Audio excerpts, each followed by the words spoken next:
Model যে এর পরে একটা কিছু আছে। তো সেই পরে একটা কিছু যেটা আসছে আমরা যদি সেটা চিন্তা, দর্শন ইত্যাদি জায়গা থেকে বলি, ইভেন আমাদের নানা রকমের ইতিহাস চর্চা, এই বিষয়গুলোর সাথেও এই আধুনিকতাবাদের বা সাথে যেমন এই যে কি বলা যায় যে মানে পরবর্তী একটা সংস্করণ হয়েছে, তেমনি আধুনিকতাবাদের সাথে উত্তর আধুনিকতাবাদেরও এই রকমের একটা মানে পার্থক্য রয়েছে। যেমন উদাহরণ দিয়ে আমরা বলতে পারি যে আধুনিকতাবাদে আমরা গণতন্ত্রের কথা বলেছি যে না রাষ্ট্র ওই বংশ পরম্পরায় বা স্বেচ্ছাচারী ভাবে চলবে না, এই আহ, রাষ্ট্র গণতান্ত্রিক প্রক্রিয়া চলতে হবে। তাহলে গণতান্ত্রিক প্রক্রিয়া কি, যে জনগণ তার কি মানে কে রাষ্ট্র পরিচালনা করবে সেটা ঠিক করে দেবে, জনগণের ভোটে সরকার পরিচালিত হবে। তাই এটা একটা আধুনিক কনসেপ্ট। এখন এই উত্তর আধুনিকতার এই সময় এসে আমরা কিন্তু কেবলই গণতান্ত্রিক ব্যবস্থার উপরে দাঁড়িয়ে না। আমাদের আরো অনেকগুলো বিষয় এখন, যেমন ধরে নেন সুশাসন। সুশাসনের ধারণা কিন্তু আপনার এটি অনেক বেশি দিন আগের ধারণা না, মানে এটি যদি আধুনিকতাবাদের কথা বলি সেখানে সুশাসনের ধারণা ধরুন না, সেখানে কেবল গণতন্ত্রের কথাই বলা হচ্ছে। কিন্তু এখন সুশাসন বলতে সেখানে স্বচ্ছতা, জবাবদিহিতা, জনগণের অংশগ্রহণ কেবল না, জনগণের ক্ষমতায় এবং নীতি নির্ধারণে জনগণ অংশগ্রহণ করতে পারছে কিনা, জনমতের প্রতিফলন ঘটছে কিনা, সেই বিষয়গুলো বিবেচনা করে। তার মানে আমরা আরো যেটা বলছিলাম যে আরো এক ধাপ এগিয়ে এই প্রবণতাগুলো, এই প্রচেষ্টাগুলো আমরা এখানে আমরা আরেকটা ধরেন ইসের ক্ষেত্রে কি বলে যে প্রযুক্তির ক্ষেত্রে, হ্যাঁ আধুনিক প্রযুক্তি ধরেন রেল লাইন, তারপরে অন্যান্য যান্ত্রিক যোগাযোগ, এই সব কিছু বিকশিত হয়েছে সেটি আধুনিকতার মধ্য দিয়ে শুরু। কিন্তু উত্তর আধুনিকতাবাদে এসে বলতে এইগুলো আরো বেশি ধরেন এই যে এখন আহ, মানে আমি কিন্তু এইগুলো মূল তত্ত্বের বিষয় না, আমি জাস্ট আধুনিকতার সাথে উত্তর আধুনিকতাবাদের পার্থক্য গুলো বোঝানোর জন্য এই উদাহরণগুলো দিচ্ছি। যে উত্তর আধুনিক এই যুগে এসে আরো এটা কমফোর্টেবল, আরো যেমন ধরেন ট্রেন চালু হয়েছে আধুনিক যুগের সময়, এখন বুলেট ট্রেন। আগে ওই অর্থ বলতে গেলে এসি কম্পার্টমেন্ট ছিল না, এখন মানুষের এসি কম্পার্টমেন্টের চাহিদা বেশি। আমরা যোগাযোগ আগে যে গণমাধ্যমের স্বাধীনতার কথা বলি, এখন কিন্তু কেবল গণমাধ্যমের স্বাধীনতা, এখন সোশ্যাল মিডিয়ারও স্বাধীনতার কথা বলা, এবং সেই স্বাধীনতার অপব্যবহার হয়, অপপ্রয়োগ হয়, গুজব রটে, ভুল তথ্য দেওয়া হয়, ইত্যাদি ইত্যাদি কর্মকাণ্ড আছে। তো ভালোর সাথে মন্দ আছে সেটা অন্য বিষয়, কিন্তু জাস্ট ডেভেলপমেন্টটা এটা বলা যায় যে আরো বেশি সামনের দিকে অগ্রসর হচ্ছে। আরেকটা শেষ উদাহরণ দিয়ে আমি মানে মূল তথ্য আলোচনায় যাব। যেমন ইতিহাস চর্চার কথা যদি আমরা, ইতিহাস চর্চা বলতে একসময় প্রধানত বড় বড় মানে ঘটনা, রাষ্ট্রীয় ঘটনা, মানে যেটাকে আমরা বলি রাজা বাদশাহ বা রাষ্ট্রীয় শাসন ব্যবস্থায় কে কবে আরোহণ করলো, কোথায় কোন যুদ্ধ সংঘটিত হলো, আহ মানে তার শাসনকাল কেমন ছিল, এই রকমের চর্চাগুলি প্রধানত ইতিহাসের চর্চা আছে। আহ আবার আহ যদি মানে কোনো আলোচনা বা মতামতের ক্ষেত্রেও এই রকমের রাষ্ট্রের যারা গুরুত্বপূর্ণ ব্যক্তি, রাষ্ট্র পরিচালনায় যারা ভূমিকা রাখছে তাদের মতামত চলে আসে। যেমন ধরেন দেশ ভাগ, এই যে পাকিস্তান 47 সালে পাকিস্তান আর ভারত আলাদা আলাদা দুটি দেশ ব্রিটিশ কলোনি থেকে স্বাধীনতা লাভ করলো, যেখানে বাংলাদেশ পাকিস্তানের অংশ ছিল। তাই সেই দেশ ভাগ নিয়ে ওই সময়ের যারা বড় বড় নেতৃত্ব, জওহরলাল নেহরু, মহাত্মা গান্ধী, মোহাম্মদ আলী জিন্নাহ, বল্লভভাই প্যাটেল, আরো অনেকে আছে, এদের মতামত যে এরা কি বলছেন, এরা কি ভাবছেন, এদের বিষয়গুলো গুরুত্ব দেয়। এইটা ধরনের ইতিহাস চর্চা বলি বা যে কথার গুরুত্বের জায়গা বলি, এই বিষয়গুলো বেশি প্রাধান্য দেওয়া হয়। কিন্তু এখন কিন্তু ইতিহাস চর্চার ক্ষেত্রে আমাদের নতুন যেটা যেটা অরাল হিস্ট্রি বা নাগরিক মানে ইতিহাস, বা বলা যায় যে সিটিজেন হিস্ট্রি, এটা অর্থাৎ মানুষরা কি ভাবছে, সাধারণ মানুষ, এই যে দেশ বিভাগ হলো, এই যে ধরেন অনেকে ভারত থেকে পাকিস্তানে চলে আসছে বা বাংলাদেশে চলে আসছে, বাংলাদেশ থেকে অনেকে ভারতে চলে গেছে, তাদের জীবন, তাদের অনুভূতি, তাদের ভাবনাগুলো কেমন, তারা কিভাবে এফেক্টেড হচ্ছে। অর্থাৎ আলটিমেটলি এটা আরো বেশি মানে প্রো পিপল হয়েছে, আরো বেশি জনগণের কাছে গেছে, যে ওই কেবল মানে বড় বড় মানুষদের কথা না, হ্যাঁ তাদের কথারও একটা গুরুত্বতা আছে, একটা সময় আমরা সেটাকেই চূড়ান্ত বলে বিবেচনা করি। কিন্তু এখন আরো বেশি নিগুড় অনুসন্ধান বা আরো বেশি উৎসমূলে প্রবেশ করবার প্রচেষ্টা রয়েছে, যে না এটা নিয়ে কেবল মানে যারা, যাদের কথা আমরা নিয়েছি তাদের কথা গুরুত্বপূর্ণ হলো, তারা এটা নিয়ে যে খুব বেশি সাফার করছেন তা না, কিন্তু এই যে যারা সরাসরি মাইগ্রেটেড হয়ে গেছেন ভারত থেকে পাকিস্তানে বা পশ্চিমবঙ্গ থেকে পূর্ববঙ্গে এসছেন, এখান থেকে যারা ওখানে গেছেন, তাদের জীবন সংগ্রাম, তাদের অনুভূতি, তাদের উপরে এর প্রভাব থাকছে, এই বিষয়গুলো জানবার চেষ্টা করি, যেগুলো তুলনামূলকভাবে এর আগে এই বিষয়গুলো অনেক ক্ষেত্রে উপেক্ষিত হচ্ছে। এই যে সামগ্রিকভাবে আধুনিকতার সাথে উত্তর আধুনিকতার বা আধুনিকতাবাদের সাথে উত্তর আধুনিকতাবাদের এরকম কিছু মৌলিক পার্থক্য আছে। তো সেই রকমেরই আমরা এর আগে গুলো যদি ক্লাসিক্যাল থিওরি, এরপরে মডার্ন থিওরি এবং এখন আমরা পোস্ট মডার্ন থিওরি হিসেবে যদি এই জায়গাগুলো চিন্তা করি, যে সূক্ষ্ম পার্থক্য এরকম ছোট ছোট জায়গায় আছে। আমরা এখন মূল আলোচনাটা শুরু করব, যে সেখানে আমাদের আলোচনাটা যেভাবে আছে সেখানে কয়েকজন তাত্ত্বিকের মানে যাদেরকে উত্তর আধুনিকতাবাদের মূল তাত্ত্বিক হিসেবে উল্লেখ করা হয়, তো তারা বিষয়গুলো নিয়ে কিভাবে চিন্তা করেছেন বা পরিবেশ বিষয়ে তাদের ভাবনাগুলো কেমন, আহ সেটি আমরা দেখে নিই।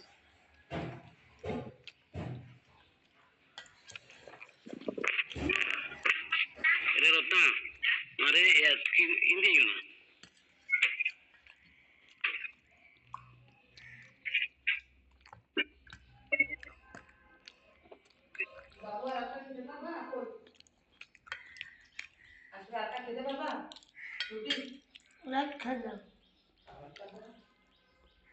আচ্ছা, উত্তর আধুনিকতাবাদের বা এই তত্ত্বের শুরু হয়েছিল 20 শতকের শেষার্ধ বলতে আমরা বোঝাই যে 1950 সালেরও পরে, অর্থাৎ যেটা খুব সাম্প্রতিক কালের ঘটনা, যেটা আমি এর আগে যে পটভূমিটা বললাম, যে সেখানে আমরা ধরেন এটা 1960 70 80 সালের পরে সেই আলোচনাগুলো চলে আসছে। এখানে যে বিষয়টা বলা হয়েছে যে তত্ত্বের মাধ্যমে আধুনিকতাবাদের যে কিছু ধারণা বা কিছু কাঠামোগত সমালোচনা এর এইগুলো এই তত্ত্বে এসে প্রকাশ পায়। অর্থাৎ আধুনিকতাবাদের যে অনেক ক্ষেত্রে যে সেটিকে চূড়ান্ত বলে বিবেচনা করা, সেইটি বলা হয় যে আসলে এখানেও চূড়ান্ত কোনো বিষয় না। যেমন আধুনিকতাবাদের সর্বজনীন সত্য, অর্থাৎ যা ধরেন বাংলাদেশের জন্য সত্য, সেটি ভারত, মধ্যপ্রাচ্য বা আমেরিকা, ইউরোপ এই জায়গার জন্য সত্য। অর্থাৎ যা ক্ষতিকর তার সব জায়গায় ক্ষতিকর, এইরকম একটা যে ধারণা আধুনিকতাবাদে প্রকাশ পেয়েছিল, সেইটি সমালোচনা করা হয়। আরেকটা হলো বস্তুনিষ্ঠ জ্ঞানের ধারণাকেও এখানে প্রত্যাখ্যান করা হয়। বস্তুনিষ্ঠ জ্ঞান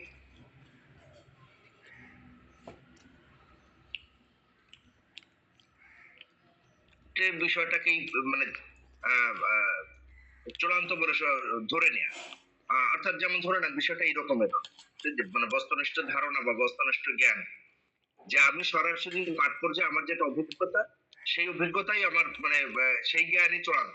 এই যে যে এই ধারণা, এখানে এটিও মনে করা যায় যে এটি আসলে মানে চূড়ান্ত সত্য নয়।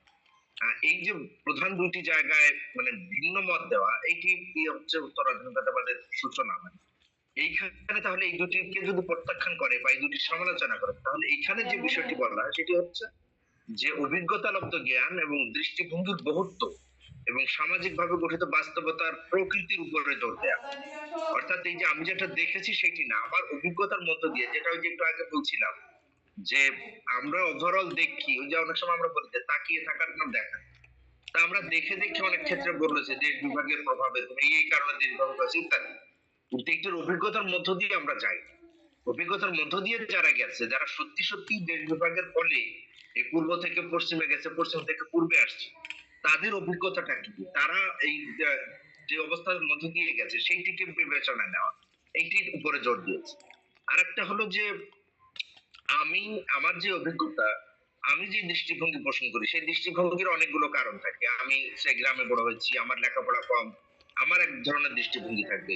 আবার নগর জীবনে যে উচ্চশিক্ষিত একজন মানুষের মানে বড় হওয়া, তার দৃষ্টিভঙ্গি আলাদা। এই বিষয়গুলোর উপর, অর্থাৎ ওই যে যেটা বলছিলাম যে আরো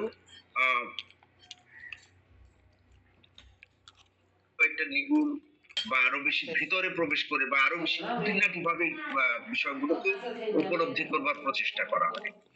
এবং এখানে আরেকটা হচ্ছে সামাজিক বাস্তবতা, যে এই প্রত্যেকটা ওই যে যেটা বললাম যে আগের যে সর্বজনীন সত্য, সেটিকে এখানে আর মনে করছে না, যে ওই মানে কোন একটা সত্য এখানে হলে সেটা অন্য অন্য জায়গাও তাই হবে, সেটি নাও হতে পারে। কিন্তু এই জায়গা বরং সামাজিক ভাবে ওই সমাজের বাস্তবতায় যেই পরিস্থিতিটা তৈরি হয় সেটার উপরে বেশি গুরুত্ব আরোপ করে এই উত্তর আধুনিকতাবাদ। হুম পোস্টমডার্নিজম বাস্তবতার খণ্ডিত প্রকৃতিকে গ্রহণ, একাধিক সত্য আখ্যান এবং ব্যাখ্যাকে স্বীকার করে। বাস্তবতার খণ্ডিত প্রকৃতি কি? ওই যে যেটা বলছিলাম যে যেহেতু আমরা সবাই আলাদা আলাদা আহ, দৃষ্টিভঙ্গি, ওই যে দৃষ্টিভঙ্গির বস্তু, যে আমাদের প্রত্যেকের, আপনি একটা বিষয়ের যে ব্যাখ্যা করেন, আমার কাছে ব্যাখ্যাটা সেরকম নাও হতে পারে। এবং এই পোস্টমডার্নিজম মনে করে যে আপনারটাও মিথ্যা নয়, আমারটাও মিথ্যা নয়, কারণ যে আপনি যেই পটভূমি, আপনার যে দৃষ্টিভঙ্গি, সেই আপনার যে সামাজিক বাস্তবতা, সেই জায়গা থেকে আপনি যেটা বলেছেন সেটাও যেমন সঠিক হতে পারে, আবার আমারটাও মিথ্যা হবে না, কারণ যে আমার সামাজিক পটভূমি, আমার দৃষ্টিভঙ্গি, আমার শিক্ষা দীক্ষা, রুচি, জ্ঞান, মূল্যবোধ এগুলো আলাদা।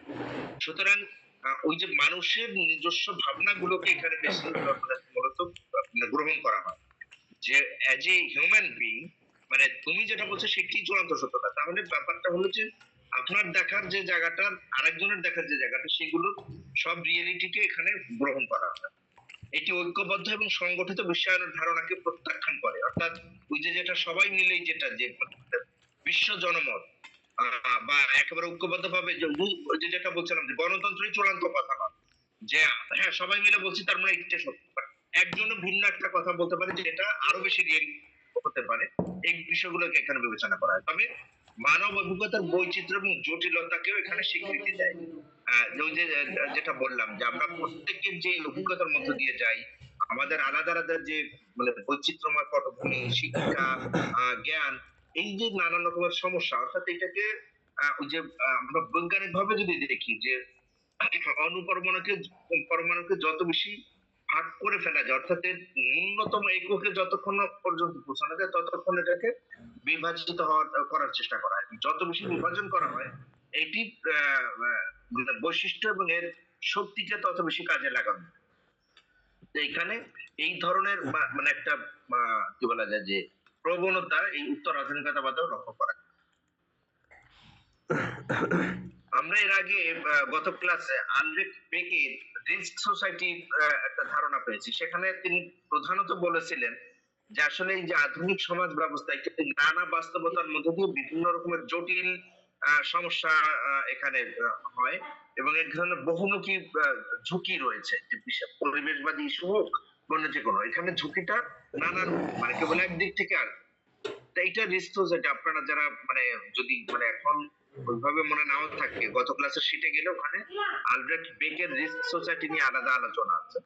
তো সেইখানে যেভাবে বলা হয়েছে ওই রিস্ক সোসাইটির সাথে এটা কিছুটা মিল আছে, কারণ যে রিস্ক সোসাইটিও কিন্তু ওই উত্তর আধুনিকতা যুগের ওই সময় এসেই এই মতামতটা দেওয়া, যে রিস্ক সোসাইটির মতো পোস্টমডার্নিজমও স্বীকার করা হয় যে জলবায়ু পরিবর্তন এবং পরিবেশের দূষণ সাম্প্রতিক সমাজের কেন্দ্রীয় চরিত্র, অর্থাৎ এই যে বর্তমান সমাজের বা বর্তমান যে আর্থসামাজিক ব্যবস্থা, এখানে মানে একেবারে সেন্ট্রাল ফিচার্স বা ফোকাল ইস্যু যদি আমরা বলি, বা আমাদের উপরে সবচেয়ে বেশি প্রভাব বিস্তার করবার মতো ঘটনা বা ইস্যু হচ্ছে এই জলবায়ুর পরিবর্তন এবং পরিবেশের দূষণ, এই বিষয়টা।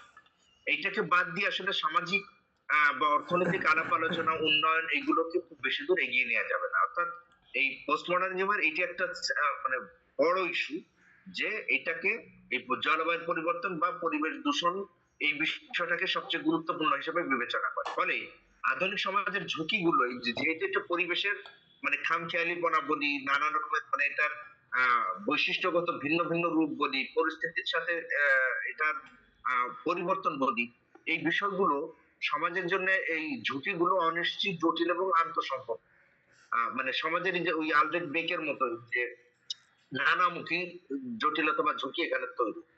সুতরাং এই যে প্রচলিত যে শাসন ব্যবস্থা একসময় ছিল, সেটা আহ মানে রাজতন্ত্র হোক, গণতন্ত্র হোক, স্বৈরতন্ত্র হোক, এই যে দীর্ঘকাল যে শাসন ব্যবস্থার কথা আমরা দেখে আসছি, এই সনাতন ব্যবস্থায় আসলে এই পরিবর্তিত অবস্থার পরিবর্তন ঘটানো যাবে না, বা এই সনাতন ব্যবস্থায় এই উদ্ভূত পরিস্থিতি মোকাবেলা করা বা এই সমস্যার সমাধান করা, এটি মানে সম্ভব হবে না। ফলে এখানে নতুন ধারার সম্মিলিত কার্যপদ্ধতি এবং অংশগ্রহণমূলক সিদ্ধান্ত গ্রহণ প্রক্রিয়া অনিবার্য হয়ে পড়ে।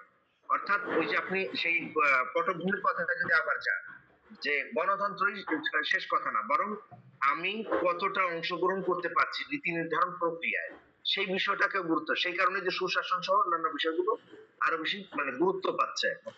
যে যেমন ধরে নেন যে পৌর এলাকা বাজেট দিবে, ঠিক আছে, বিভিন্ন জায়গার সমস্যার সমাধানের তারা বাজেট দিয়ে দেবে। যারা জনপ্রতিনিধি নির্বাচিত হয়েছেন তারা তো জনগণের ভোটে নির্বাচিত, সুতরাং তারা যেটা দেবেন সেটা জনগণের পক্ষ থেকে। তা এখন এই যে গণতান্ত্রিক ব্যবস্থা, বাট এই উত্তরাধুনিকতাবাদী যে অংশগ্রহণমূলক পদ্ধতি হলো যে না, কেবল জনগণ নির্বাচিত করে দিয়েছে, জনপ্রতিনিধি যেটা করবে সেটি চূড়ান্ত না, বরং তারা এখন যখন এই এলাকার সমস্যার সমাধান করবে বা বাজেট প্রণয়ন করবে, তারা ওই এলাকায় একটা মিটিং করে জনগণের উপস্থিতিতে তাদের মতামত, তারা অর্থাৎ ওই এলাকার মানুষ তারা তাদের জন্য কি সমস্যা মনে করছে, তারা কোন উন্নয়ন প্রকল্পকে অগ্রাধিকার দিচ্ছে, সেখানে তাদের মতামত, তাদের পরামর্শ এবং তাদের অভিজ্ঞতার কথা শুনে তারপরে প্রকল্প চূড়ান্ত করা, এই রকমের প্রক্রিয়া এই উত্তর আধুনিকতাবাদের বলা যায় যে অনেকটা আহ সমর্থক বা তার ফলাফল হিসেবে এখন চর্চিত হচ্ছে বিভিন্ন জায়গায়। এখানে ধারণা করা হয়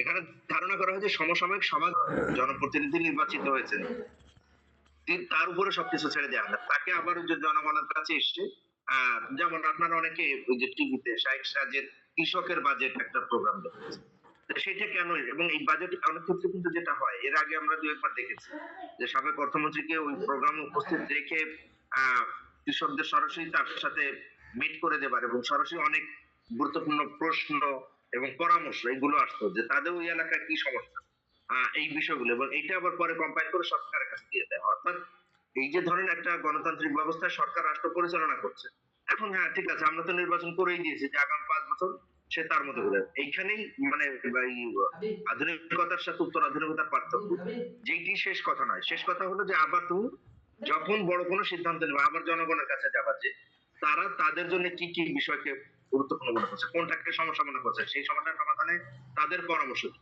তো পরিবেশবাদী আলোচনায় এই বিষয়গুলো যে স্থানীয় পরিবেশগত সমস্যা এবং সেইটি সমাধানে স্থানীয় জনসাধারণের যে ভাবনা, সেই বিষয়গুলোকে গুরুত্বের সাথে বিবেচনায় নিতে হবে। উত্তর আধুনিকতাবাদের যে কয়েকজন তাত্ত্বিক আছেন তার মধ্যে একজন হচ্ছেন অ্যান্টনি গিডেন্স। তিনি 1938 সালে জন্মগ্রহণ করেছেন, 85 মানে এখন বলা যায় 86 ইয়ার্স ওল্ড ম্যান। মানে তিনি প্রখ্যাত ব্রিটিশ সমাজতাত্ত্বিক এবং আধুনিকতা ও বিশ্বায়ন ইস্যুতে সামাজিক তত্ত্ব প্রদান করে বেশ মানে পরিচিতি লাভ করেছেন এবং আধুনিক বা উত্তর আধুনিকতাবাদের একজন অন্যতম পুরোধা ব্যক্তিত্ব। Giddens যেভাবে দেখেছেন, Giddens has highlighted the environmental challenges facing contemporary societies, environmentalism and sustainability. তিনি এই যে মানে কন্টেম্পোরারি সাম্প্রতিক সমাজের এবং পরিবেশবাদের পাশাপাশি এর যে টেকসই উন্নয়ন, সেই বিষয়ে নানান রকমের পরিবেশগত চ্যালেঞ্জকে তিনি মূলত হাইলাইট করেছেন বা এটার উপরে জোর দিয়েছেন যে সাম্প্রতিক সমাজ ব্যবস্থা তার যে পরিবেশ শিশু তার যে কি বলে যে স্থায়িত্বশীল উন্নয়ন, এই বিষয়গুলো পরিবেশবাদী বা পরিবেশ দূষণ বা জলবায়ু পরিবর্তন দ্বারা কিভাবে নানান চ্যালেঞ্জের মধ্যে পড়তে পারে সেই বিষয়টাকে তিনি গুরুত্বের সাথে উল্লেখ করেছেন। তিনি তার দ্য কনসিকুয়েন্স অফ মডার্নিটি 1990 সালে প্রকাশিত, যেটা যে বলছিলাম যে পোস্ট মডার্নিজম শুরুই হয়েছে 20 শতকের শেষার্ধে, অর্থাৎ 1950-এর বা 60-70-এর পরে। এই বইটার প্রকাশ যেমন 1990 সালে। এখানে তিনি বলেছেন প্রকৃতি এবং সমাজের উপরে আধুনিকতার রূপান্তরমূলক প্রভাবের উপরে জোর দেন। অর্থাৎ এই যে মানে আমরা যেই শিল্পায়ন, আধুনিকায়ন, এই যে তত্ত্বগুলো আছে বা এই যে এখন আমরা প্রযুক্তির যে বিকাশ, এর ফলে যেই মানে এক ধরনের রূপান্তর ঘটছে সমাজে বা সমাজের উপরে যে এটার প্রভাব পড়ছে, সেই বিষয়টার উপরে তিনি মানে বেশি জোর দিয়েছেন। তিনি দাবি করেন শিল্পায়ন এবং ভোগবাদের উত্থানের ফলে মানুষ এবং প্রাকৃতিক পরিবেশের মধ্যে বিচ্ছেদ ঘটছে। অর্থাৎ একদিকে শিল্পায়ন ঘটছে এবং মানুষের ভোগবাদী দৃষ্টিভঙ্গি এইটি বাড়ছে, ফলে প্রাকৃতিক পরিবেশের সাথে মানুষের একটা দূরত্ব তৈরি হচ্ছে। যেমন আমরা কিছু কিছু ক্ষেত্রে উদাহরণ দিতে পারি, যেমন ধরেন এই যে শিল্পায়নের ফলে আমরা এই যে আধুনিক প্রযুক্তি, আমরা এই যে প্রতিনিয়ত মোবাইল ফোন সহ নানা রকম ডিভাইস ব্যবহার করছি, এই যে গরম গেল বাজার থেকে বলতে গেলে এসি আউট, মানুষের আর্থিক সক্ষমতা আছে, যারই সুযোগ আছে সে তার বাসায় একটা মানে যার একটাও ছিল না সে অন্তত একটা নিয়ে চিন্তা করেছে যে অন্তত একটা রুমকে ঠিক রাখি, আবার যার দুইটা ছিল তার সে আরেকটা চিন্তা করেছে। তা এইভাবে এই যে এটার সাথে যে শিল্পায়ন এবং ভোগবাদের সম্পর্ক, অর্থাৎ শিল্পায়নের মাধ্যমে আপনার সামনে নতুন নতুন প্রোডাক্ট আসছে এবং আপনার বা আমার বা আমাদের এইটা ভোগ করবার বা এটি আমাদের দখলে থাকবার, সেটি আপনি ওই যে এসির উদাহরণ দিলাম, সেটি গাড়ি বাড়ির ক্ষেত্রে হতে পারে, সেটি আরো অনেক উপকরণের ক্ষেত্রে হতে পারে, যে আমরা অনেক বেশি মাত্রায় মানে ভোগ করবার চেষ্টা করছি এবং ফলে প্রকৃতির সাথে আমাদের এক ধরনের একটা বিচ্ছেদ বা দূরত্ব ঘটছে। সেটি কেন ঘটছে? যেমন আমরা আগে জাস্ট উদাহরণ, মানে এগুলো হয়তো খুব ছোট উদাহরণ, কিন্তু পার্থক্যটা আসলে এভাবেই বোঝা যাবে যে প্রচন্ড গরম পড়ছে, আহ ঘরে থাকা যাচ্ছে না, তাহলে আমরা একটু বাইরে বাতাস, গাছের ছায়ায় বা যেখানে